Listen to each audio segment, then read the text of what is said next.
Now let's look at 3 more options for how we display the results of a query.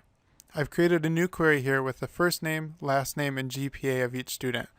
And if I run it right now, they're shown in what appears to be a pretty random order. It turns out it's just taking the 10 people from the table and showing them in the order they are in the table. But maybe I'd like to see people with the highest GPA first, all the way down to the lowest GPA. I'd like to sort them. And I do that by going to this sort row in the query design. And so I'd like to sort them by GPA. I'm going to choose ascending or descending rather than leaving it at not sorted. Now I'd like it to start with the highest GPA first, so that's descending. You can picture descending a flight of stairs means going from the top to the bottom, so descending GPA would be from the highest GPA to the lowest.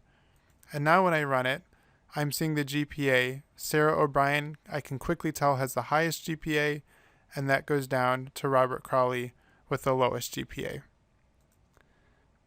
There are a few more options for how we can display things. Let's say I'd like to display the GPA there with only 1 decimal place. You'll notice sometimes it had 2 and sometimes it had just 1 decimal place.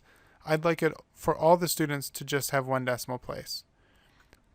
When we go, as long as I'm selected somewhere in the GPA column, so it can be up here at the top with GPA or down below in the criteria or anywhere else, there may be a property sheet showing up on the right.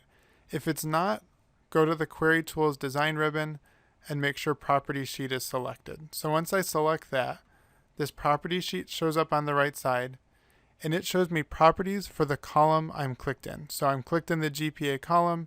Anything I change here will change the way the GPA shows up. And you'll notice something called decimal places. And it seems like if I change this to 1, it should solve my problem. But I run it, and I still have people showing up with 2 decimal places, and one person with 1 decimal place.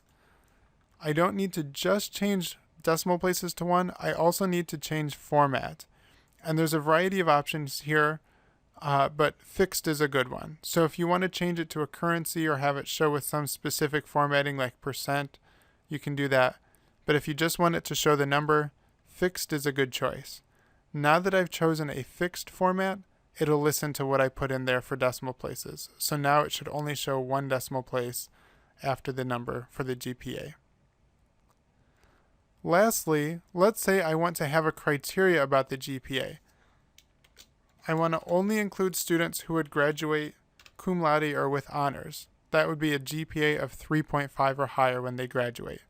So I'm going to add that to the criteria, and it turns out in this case there's just 1 student.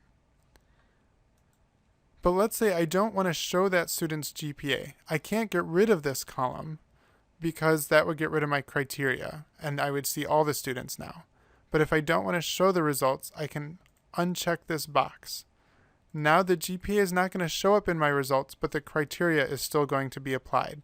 So I should only see 1 student, Sarah, but it will just show her name, not her GPA as an additional column.